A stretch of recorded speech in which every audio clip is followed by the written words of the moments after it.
Selamat datang di materi keempat, yaitu mengatur posisi pada elemen. Jadi di sini kita akan belajar yang pertama posisi relatif dan statik, yang kedua adalah posisi absolut, yang ketiga kita akan belajar posisi fix, dan yang keempat kita akan juga belajar posisi parent elemen. Yang kelima kita akan belajar z-index pada CSS, yang keenam float dan clear, dan terakhir kita sedikit memberi tambahan terkait materi float.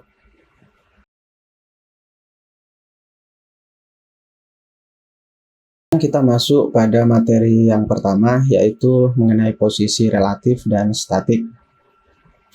Di browser kita sudah memiliki 3 menu di sini, yaitu home, profil, dan kontak. Dan idenya kita akan fokus pada menu ini untuk memberikan efek dari property position dengan kedua nilai, yaitu posisi statik dan posisi relatif.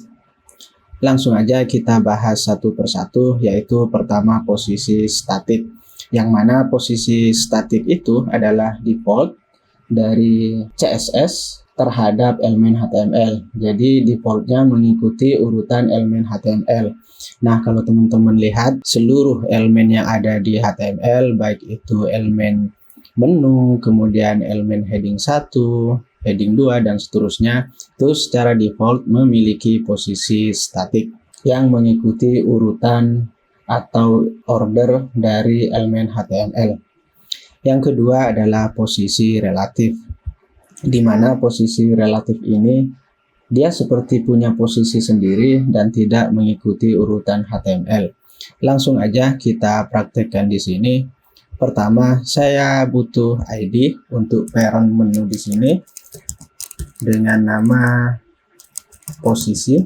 Tentu namanya bebas, teman-teman bisa berkreasi. Dan saya lanjutkan masuk ke CSS untuk memberikan efek styling. Karena di ID saya ketikkan tanda bintang, kemudian nama ID-nya yaitu posisi.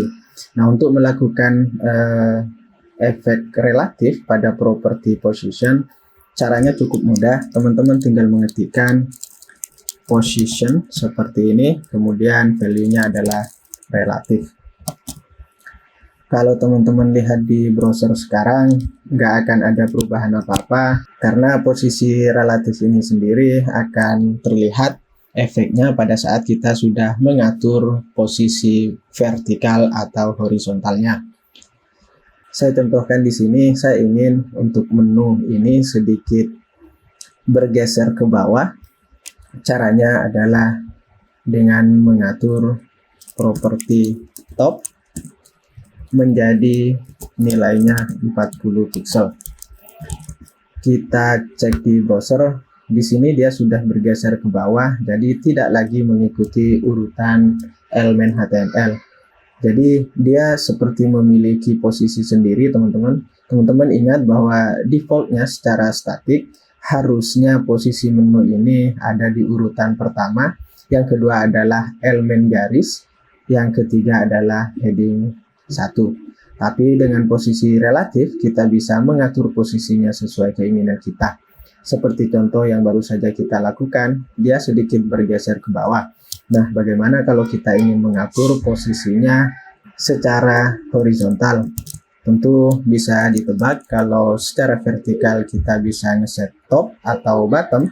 Kalau kita ingin mengatur secara horizontal, teman-teman tinggal mengetikkan right atau left. Saya contohkan di sini left, juga menjadi 40 pixel. Maka dia akan sedikit bergeser ke dari kiri sebanyak 40 pixel.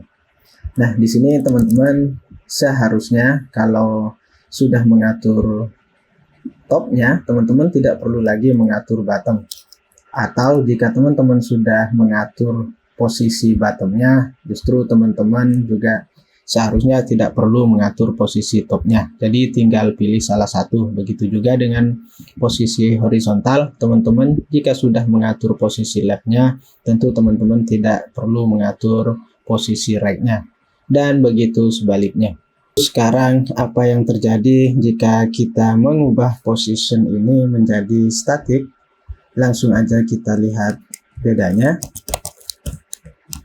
Di browser dia nggak akan memiliki posisi sendiri, tentu sesuai pembahasan awal dia akan berubah sesuai dengan urutan elemen HTML. Karena sekali lagi posisinya statik, yaitu mengikuti urutan elemen HTML. Itu dia perbedaan dari posisi relatif dan posisi statik.